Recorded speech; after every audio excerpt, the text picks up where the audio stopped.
You won't like it, trust me. You won't like it. Oh my goodness, someone's tired. Do you want to sit on my lap for the intro? What are you doing? What are you doing?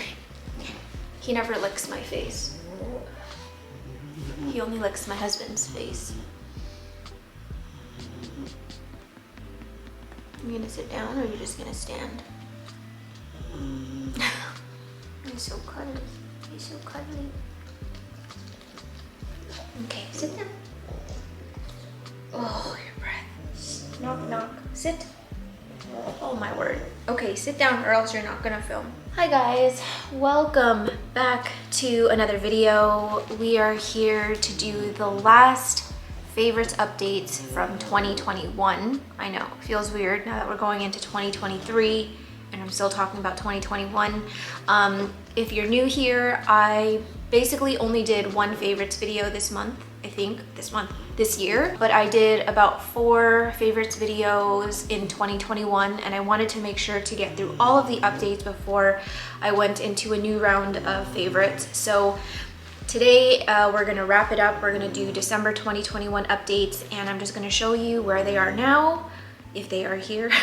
But just to let you guys know, a lot of them are, they're dead. But I do still have at least half of them. So that's good.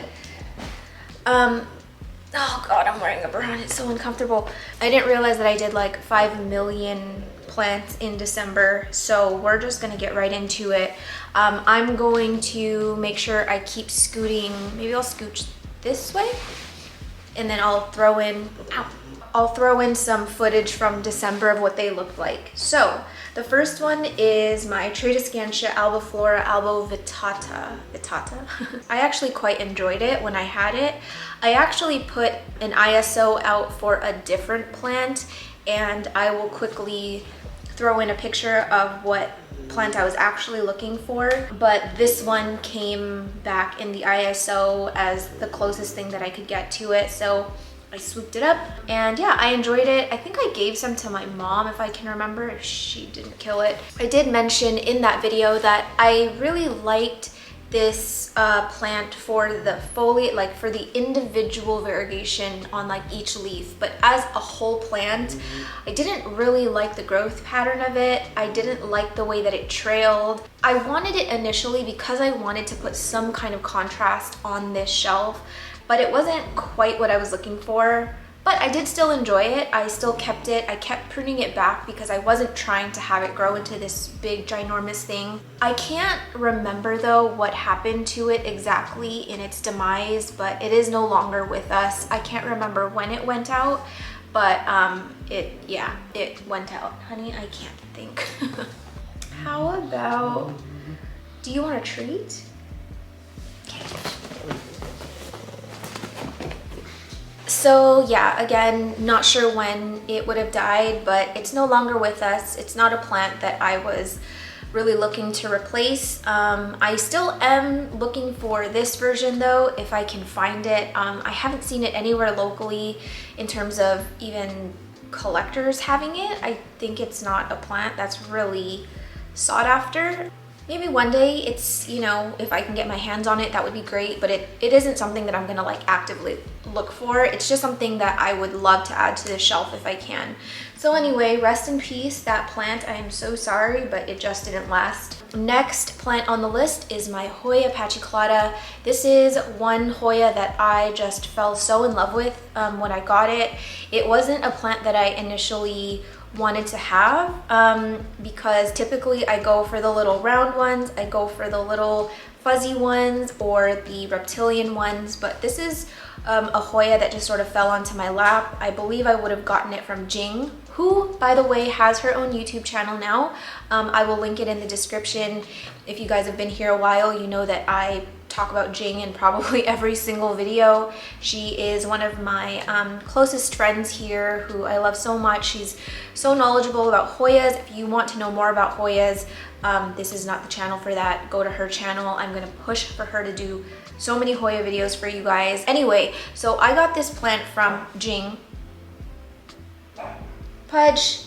I got this plant from Jing and you know, it was one of those plants where she was like, oh, I'm cutting mine, like, do you want a cutting? And I was like, yeah, sure, whatever. But I was not aware of how much I would love it purely based on the way it feels. The leaf is like this freaking thick. It's like a patty. And it's just so firm and hard. It's one of those Hoyas that I get so much, what's the word, cute aggression with, where I just want to snap it. I just want to just snap it in half. I don't know why. I just have that impulse, and I'm not gonna lie to you, I killed it. So you guys probably, if you've been here a while, you know about the Hoya apocalypse that happened not too long ago. I'm not gonna get into that. I was very sad when I killed it. It's one of those Hoyas that I did really enjoy, and I was looking forward to seeing it grow a lot more, but unfortunately it succumbed to my stupidity, and it is now in the afterlife. But I did get a replacement.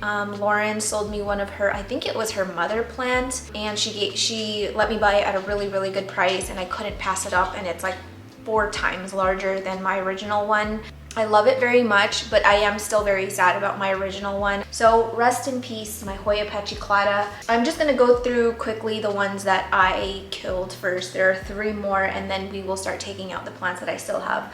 So the next one that was featured in that video is my philodendron nangaritense. And you guys, I have been on a journey with that plant. I imported it, I believe, in 2021. And it was a pretty decent sized specimen when I got it, and it actually was growing quite well for me in the beginning. And then I don't know what happened, but one day it just became such a difficult plant for me. It was root rot, it was leaves getting stuck in the cataphyll, it was leaves not wanting to emerge from the cataphyll, just completely rotting off and dying. I tried different, you know, environmental things. I put it in my tent, I put it in an exo, I put it in my open exo, I put it on my shelf, I put it in a prop bin. Like, I tried everything, and that plant just did not have the will to live.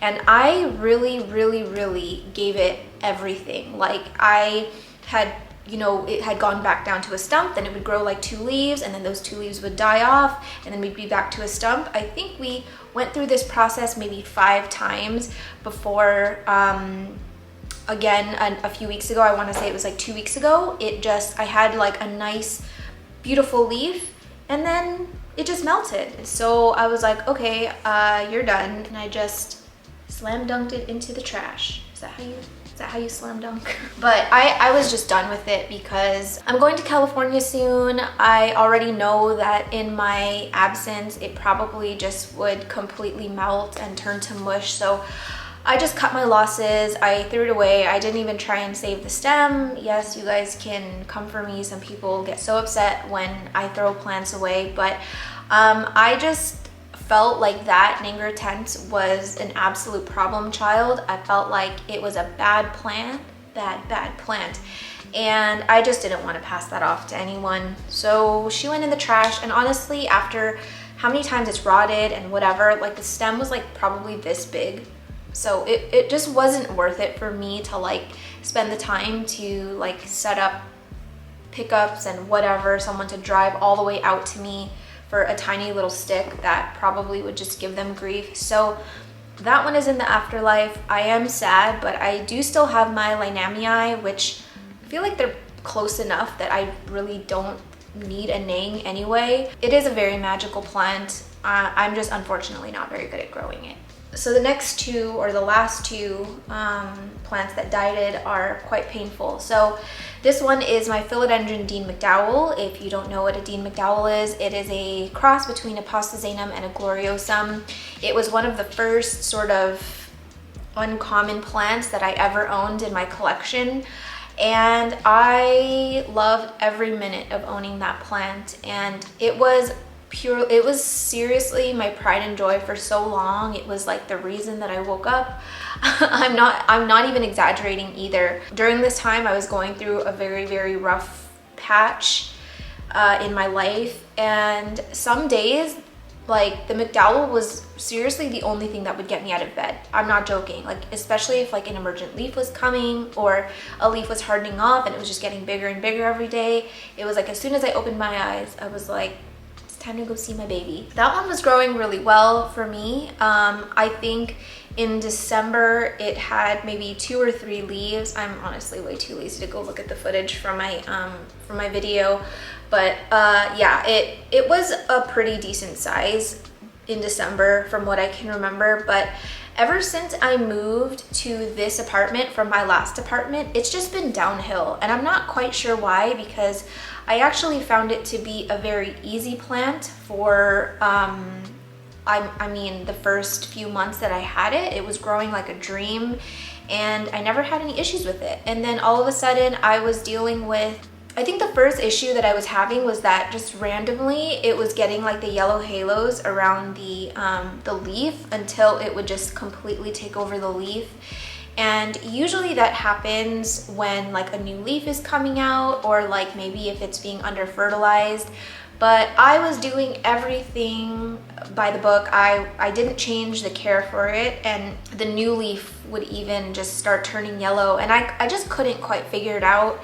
I even tried like chopping off the root system and completely starting from scratch, and it just never really bounced back from what it was. And then the final sort of nail in the coffin for it was when it got thrips. And you know, sometimes when you have thrips and you just have these big leafy plants that can house a lot of them, it's just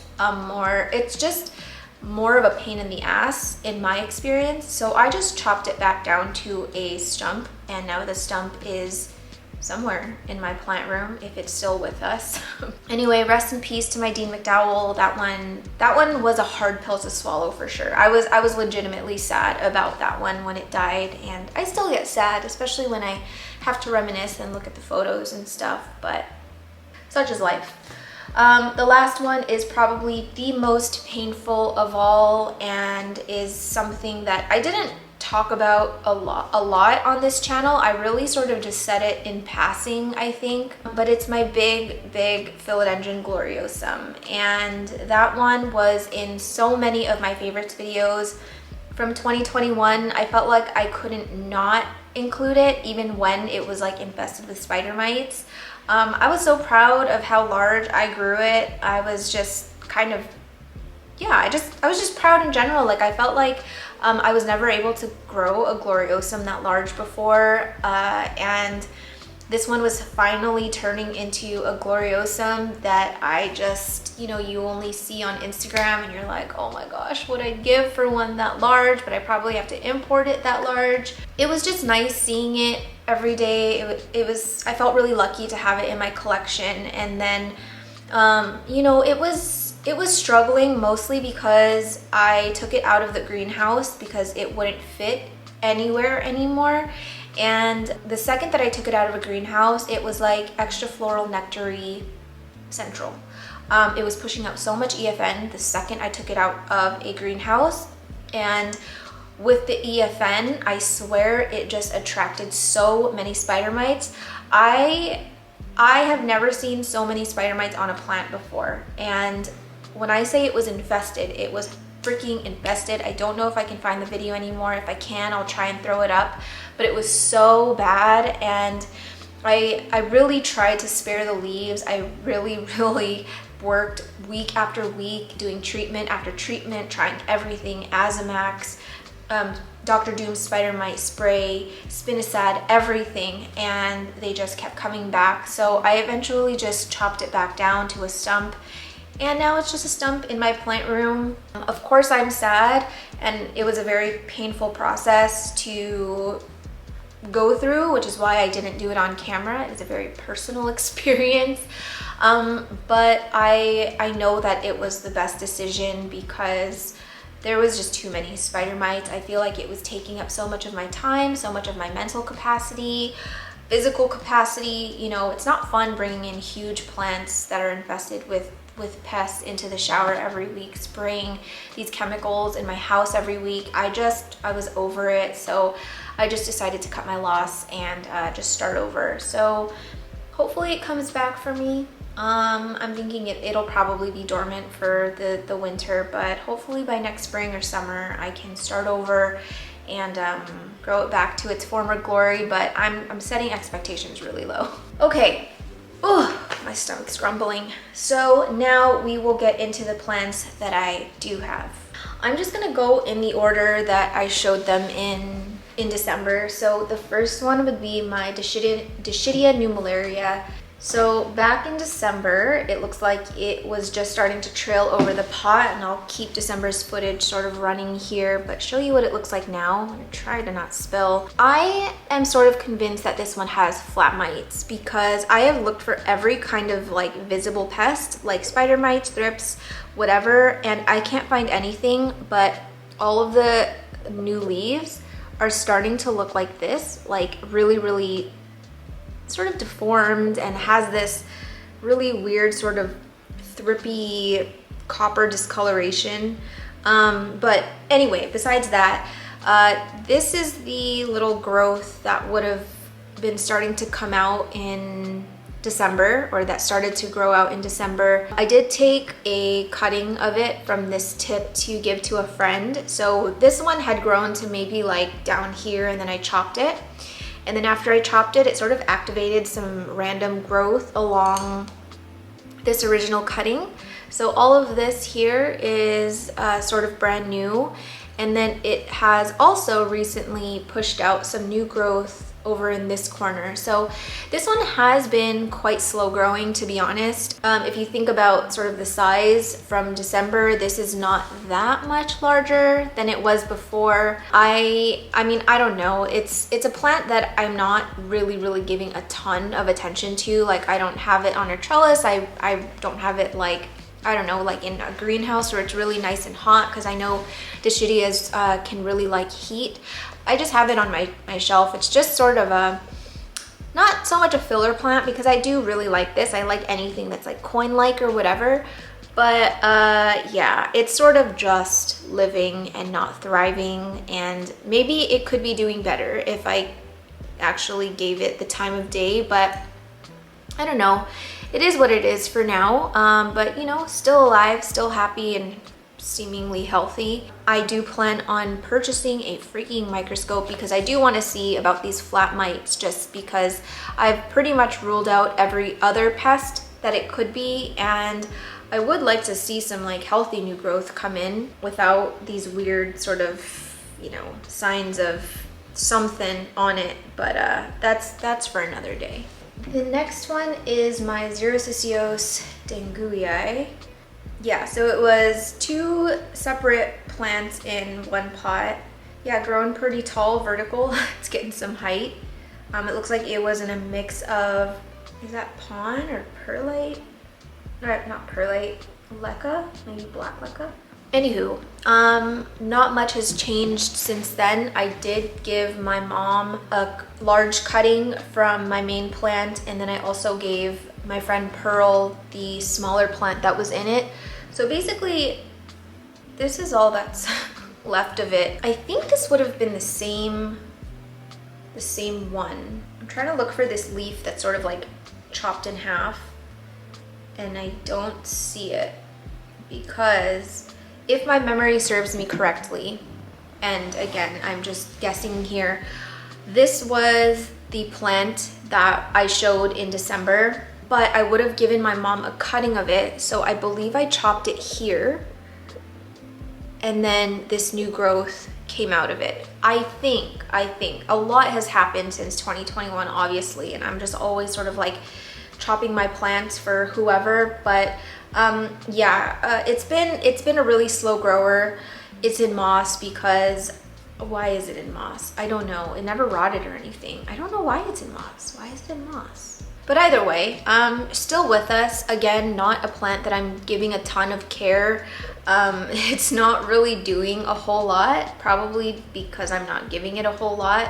I probably should repot this. It was doing really well in pond. I think I want to maybe try and get this trellised or something. I think that like if I just give it a little bit of a facelift, I'll enjoy it again. Sort of going off topic here, but I find that sometimes plants that you have that aren't like really fast growing or aren't like a big leafy philodendron that's sort of always doing something, whether it's like pushing out new roots or like, you know, growing. You know, your smaller things like your cacti, some of your succulents and plants like this. If you feel like you're starting to get bored of it, what I do is just, I change the pot. I do a substrate change, like let's say if it's in dirty pond, and even if it doesn't have to be repotted yet, but I see that the vessel is dirty, I will clean it out and then do something either like get it on a trellis or cut and propagate to make like a fuller pot. I do something to sort of just like spruce it up a little bit, but sometimes even just cleaning the vessel or changing the vessel that it's in is enough for me to be like, oh yeah, I love you. You know, it's just when you have plants like this that sort of just sit and stay stuck in time for a long time, I think it's pretty natural to sort of forget that they're there or not be as excited about them as like your other plants that are a little bit more active. So I do still very much love this plant. I love the way it feels. I love the coin shape of them, but this isn't doing anything for me. And that is no one but my own fault. That's no one's fault but my own. That's no one's fault but my own. Going down the list, the next one we have is my philodendron SP Colombia, and I do have quite a few philodendron SP Colombias, but this is the one that I think I would have gotten from Lauren at her shop. That was the first SP Colombia or SP Silver that I ever owned before I imported it, and oh my gosh. Is it still in the same vessel? No, it's not, Sherman. No, it's not. I'm just waiting for myself to lift up the pot. There's like 4 leaves on it. Looks like an emergent leaf just came out. Okay, wait, no, different pot. It was still in moss in this video, and now it's in very root bound pond, and I would ask you respectfully to not roast me. But anyway, 4-leaf plant, looks very healthy in December. Since then, it has grown so much. I will try and insert some footage, some more recent footage of it when it was still a full plant, because I have chopped it since then. So here you can enjoy when it was sort of at its full glory. I'm hoping I can find the right footage, but when I'm thinking about it, I remember showing it on camera during a time where it was still climbing, but it was starting to sort of want to crawl. It was getting really tall, it was really big, bushy and beautiful, but it was getting a little bit too big for my space. This was, I think, before I had decided to move them outside of a greenhouse and realizing that it actually grew so well outside of a greenhouse. But unfortunately, we got thrips and spider mites, and it was pretty bad. So I have 3 separate plants now that I have chopped up, and all 3 of them have very visible signs of pests or old pest damage. Let me just do a quickie. No. I'm just gonna do a quick inspection here because I can't even tell you the amount of times I have treated this plant for thripsises, and I feel like it's finally sort of paid off because I don't see any more. But anywho, here is one of the cuttings from it. So you can see it's in very root bound pond. It's got roots coming out all over the top, and it severely needs a repot, but I'm just too lazy. So you can see here some pretty gnarly signs of thrips, and ow, I think there is also some damage on the back. Not as visible as the front, but you can sort of see like how coppery it is on the abaxial of this leaf. And yeah, the thrips just sort of overtook this plant, like full infestation. I actually had to keep this in my shower for like 3 weeks while I was treating it because it was so bad. But yeah, this is one of the cuttings from it. And then let me show you the bottom cutting. This is sort of what remains from the bottom. I was hoping to activate some growth on here so that I can give one to my mom, because I think that she has a really small philodendron SP Colombia. I'm not sure how well it's doing, but I wanted to give her another one just because I feel like this is a plant that she would really love, or she can give it to my sister. But it's not really doing anything right now. It's still just in soil because it was in soil before, but no growth has woken up from it. And then here is the larger top cutting of it. Also was attacked by thrips and spider mites. And these leaves were actually grown, I think they were grown out here on the shelf, and I did have some spider mites pretty bad on my shelf, and it just completely like attacked this plant, which was really sad because the new leaves were actually looking really good. I did talk about this in my easiest philodendrons video, and then also recently in my 10 philodendron or 8 philodendrons I'm growing outside of a greenhouse. I talk a little bit about the lighting situation of the philodendron SP Colombia Silver. Just in my experience, growing them in lower light has been it's been such a game changer for this plant, because in brighter light, you would get sort of these like weird yellow halo around the leaf edges. That's not from lighting. These were actually all grown out here. But if you watch my 8 philodendrons I'm growing outside of a greenhouse, you'll see my other philodendron SP Colombia that has been growing outside or on this shelf for quite some time now, and all the leaves are so dark. There's none of that yellowing that I was dealing with really all of these leaves. Like they would all look like this, like really sort of like bleached and just kind of sickly. It's kind of hard to tell when all you can see is thrips damage.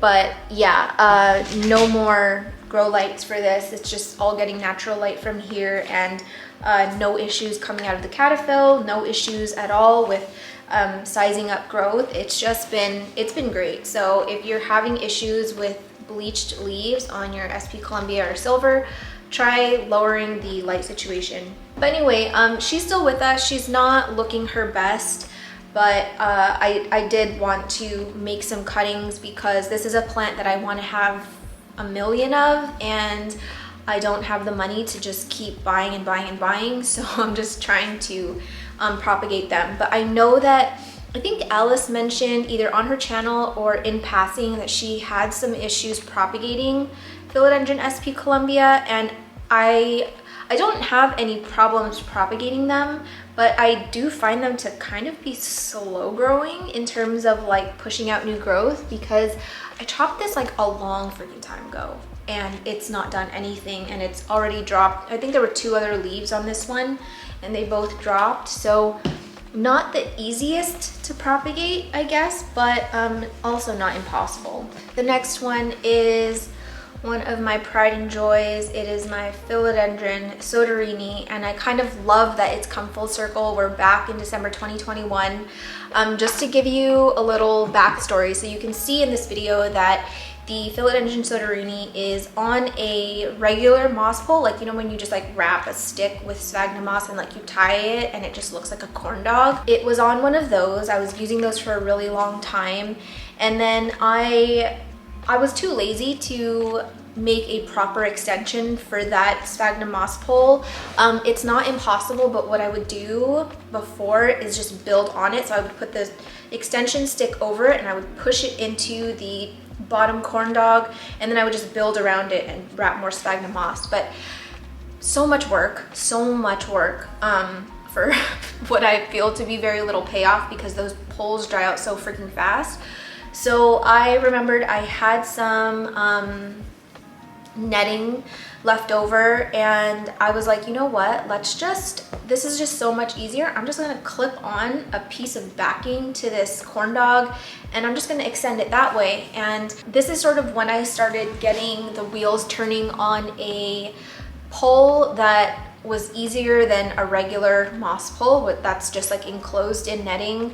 But I was trying to brainstorm different like prototypes and different ways to like hold in the moss and stuff. But people had started asking questions like, what the hell is that contraption on top of your pole? Like, I was getting a lot of DMs about it. And so finally I was like, okay, you know, this is what I did, but it's not ready yet. Like I'm not like 100% happy with it, but it worked really well. So I'm gonna try and show you some photos over 2021 and 2022 of like the slow progression of growth. Again, I talk about the sodirini in my easiest philodendrons video, and the sodirini it's not like the easiest plant to care for, but once it gets out of that weird juvenile phase, it's pretty smooth sailing. I did talk about how I felt like CalMag was a huge part of the tremendous growth on my sodirini, and then also just making sure it was always on a pole. I felt like the pole was such a game changer because I had really kept up with it because of how easy it was to just attach another lazy pole to the current lazy pole. It took probably like a whole year to grow it out of that sort of awkward small sodirini leaf. I think it wasn't until mid 2022 that I really started to see some growth and some actual like leaf size change. And yeah, it's really just been a pole and CalMag, and it's just, yeah, it's been a dream. So anyway, that was the progression of the sodirini. Luckily, she is still with us now. She has been recently repotted, and I think I did this on camera. I think I had talked about how I was a little bit nervous that the roots that I was submerging into passive hydro were moss roots, and I think I mentioned I was a little bit worried about the transition. I thought maybe it would rot, and it did. So we have a little bit of rottiness here and here, but the silver lining is that there are some new roots. So you can see like these bright pink roots right here, and it's really hard to tell, but there's also some coming out of here.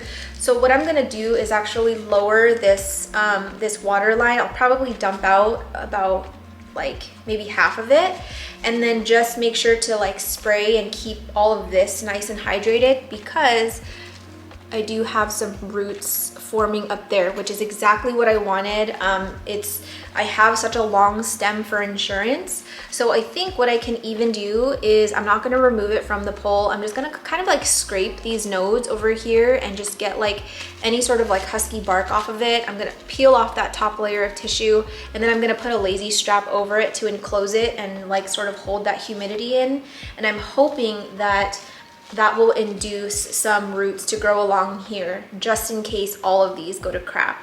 So right now I'm really banking on this root right here that's rooting into the pole, and it's not super rooted into there yet, but it's, you know, it's really starting. It's probably gone in maybe this deep. I got some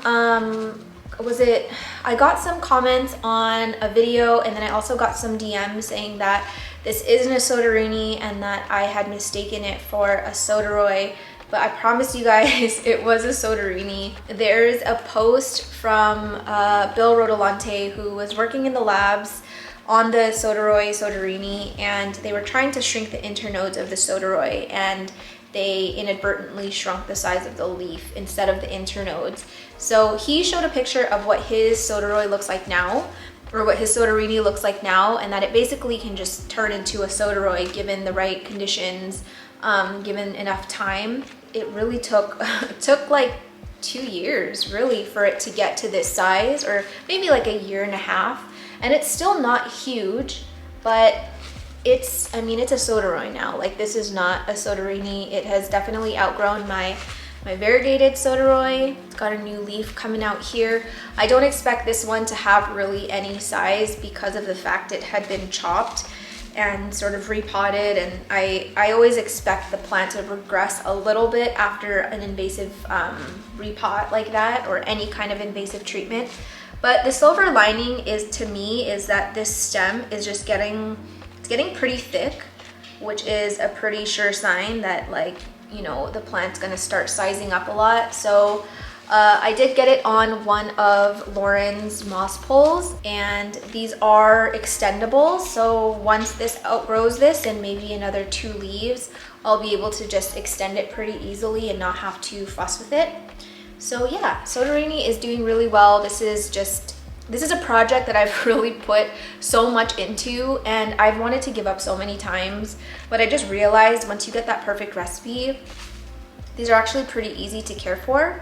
And I think that this was the only plant in my collection that never got any kind of pests during my outbreak. So she's been a trooper. She's been really resilient, and she's been really good for me, and she's so beautiful. So I had been talking about how I wanted a non-variegated soderoy because mine is looking a little bit sus. I talked about it in my soderoy garden clean out, soderoy cemetery clean out video. You can watch that if you're interested to see what the variegated one looks like right now. So I'm pretty stoked to have pretty much a regular one now without having to buy it. And I do have a lot of Soderini left still in my collection. It's in that weird phase, so I'm probably not going to see any leaves close to this size until maybe sorry, I'm spilling everywhere, until like 2024 maybe. All right, we're moving on to the next one, which is my Anthurium papillaminum hybrid from Indonesia. Freaking ads.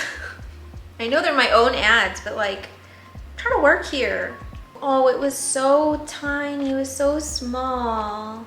Okay, so in December, it was a five leaf plant. There was 4 fully hardened leaves, 1 emergent leaf. It was in a pot with drainage holes. It was all coming out of the bottom. It was in moss. It was in dire need of a repot. And it's all camel toe, Sherman. There's so much camel toe. So many of my old videos where I was doing it headless still, all camel toe. Look at that camel toe. Jeez Louise, that is not safe for children.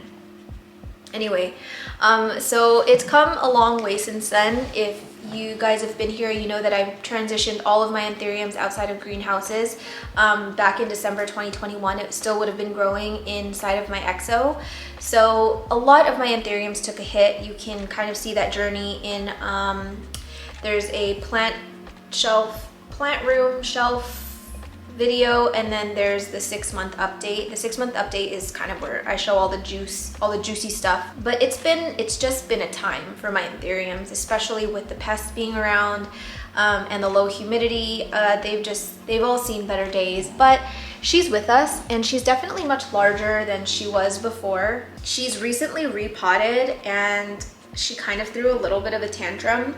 I'm still not seeing any new roots, which is slightly concerning, but at the same time, I'm not all that surprised either. But anyway, yeah, all of the lower leaves are starting to yellow since the repot. This big old leaf here got pretty badly munched on, not by me or Pudge or anyone, but just from lack of humidity as it was emerging. Basically, half of the leaf just like melted off. And this is the most normal looking leaf in my care, but still not great. We've got a lot of like signs of just a plant that is struggling a little bit in the conditions that I'm giving it in the plant room. So hopefully she does a little bit better. I think she's still recovering a bit from the repot. It was a pretty invasive repot. I did a lot of trunk scraping because there was a lot of ickies. There was a lot of rotten roots, and I think I showed that repot in my it was in my night of plant to-dos. If you guys want to watch that, I did show a little bit of the process of repotting this one. But you know, otherwise, besides having like pests, it had like thrips and spider mites pretty bad. She's still sort of trucking on. I feel like it's gonna be another few months still until we're looking normal, or as normal as possible. I do think that she's gonna do a lot better over this winter because I transitioned my plants out in February and it was still quite cold, but then we quickly moved into spring and what felt like the longest summer here ever, and the anthuriums hated the heat. They hated it, and I've been trying to do everything possible to make sure my plants in my plant room have enough light, but not have temperatures be so high. So it's a work in progress, but she is one of my favorite anthurium hybrids. She's one of the first anthurium hybrids that I ever owned, and she's definitely starting to shape up into something. And even though she looks like crapola now, I'm still so grateful to have it, and still trying to understand what she needs from me, but I think we will get there. Fingers crossed. The last one, and I did not intentionally save the best for last. It just so happens to be last on this list. So that would be my alocasia scalprum. Oh, let me scoot over. Alocasia scalprum, it had 1, 2, 3, 4, 5 leaves at the time. It had a pretty good size to it already. It looks like I just had maybe a new leaf in December. It was in soil, in a drainage hole pot. I would have been growing it at the time, I believe, in one of my exos. And yeah, she looks pretty good. She looks pretty decent, but she was pretty small for sure. I'm at least happy to report that my alocasia scalprum has been one of the better growers for me this year, and it has been very, very kind to me. This is her now. I can't fake the color of this. Like, there's no filter on this video. There's nothing. This leaf is just so dark. It's like one of the most magical leaves out there, and I'm growing it in pretty high light. I have it in here right now, and it's got about 20 watts of light in there, and it's really close to the grow light, and it's still pretty dark still. It did not like my domia lights before. Those ones were also 10 watts per panel, but I don't know if it's because those lights were really, really warm, but it was getting pretty bleached. But under the Barinas right now, and I will link the Barinas in the description, it's growing amazingly. Like, look at this new leaf. What the hell? This one just fully hardened off maybe like a week ago, and then this one opened up really shortly after it. I did have a period of time where I thought that I was going to lose this plant because it kept pushing out inflow after inflow after inflow, and it was like just sucking the nutrients from all of the leaves. And then all of the new growth that would come out after it was just like really, really small, and I was like, oh my gosh, here we go. But shortly after that little stint with it trying to like self-pollinate or whatever it was trying to do, it started pushing out these gigantic leaves again, and it probably helped that I repotted it, and it's now in pon and very, very rooty, doing really well. This one is inoculated with great white, and ever since inoculating it with great white, it's just had so many new roots come out of it, and also it pushed out some new growth from a corm, like an offset from this plant. Typically, I like to separate the corms out so that I'm just focusing on one plant. All of the nutrients and beneficial bacteria in this plant is just going towards one plant. But I feel like I really, really like the look of a bushier scalprum now. So you can see how small this little corm started off. It was like this little tiny leaf here, and this is the most recent one. So we're gaining some size, and I think that like in no time this one is going to be like really big and bushy. I really want to do one of those pictures that people do on Instagram where they hold it and they're like, yeah, she's growing like a dream. Like I've never really had anything bad to say about this plant ever. It's just one of those alocasias that I think everyone should have because of how easy it is to grow. I feel like no matter what kind of plant person you are, once you own one of these, you will love it. And I have nothing else really to say about it besides the fact that if you're scared of alocasias, if you haven't had good luck with alocasias in the past, you gotta get a scalprum. These guys are just built, they're just built different. They're amazing. Pudge, come on. So yeah, I'm glad that I at least have one glow up to show you, because all of the plants that I showed you today, besides my sodirini, really all kind of look a bit cruddy. But we're just sort of in a cruddy time right now. But the scalprum said, nope, not me. And she had spider mites. She probably still has spider mites, to be honest. Yeah, look, I can see spider mites and she doesn't freaking care. Nothing phases this chick. So that wraps up December 2021 favorites. It's been quite a year. I feel like in a lot of ways 2022 has been a really great year for plants in terms of some of the ones that are doing really well. And then I feel like it's also been a very bad year in terms of plants that have just completely died or maybe are back down to a stump. So I felt like I've had a pretty good balance, and you'll be able to see some plants that have done really, really well for me in a future video. So keep an eye for that. Keep an eye for that. Keep an eye out for that. That one's coming out really soon. But yeah, I'm gonna go because I've been talking for way too long now. So I hope you enjoyed it. I'm looking forward to doing more favorites videos in 2023. I think that I'm only gonna do it like maybe every 4 months or something. I'm definitely not going to be doing favorites videos every month, but I'll definitely do a few because I know people really like those.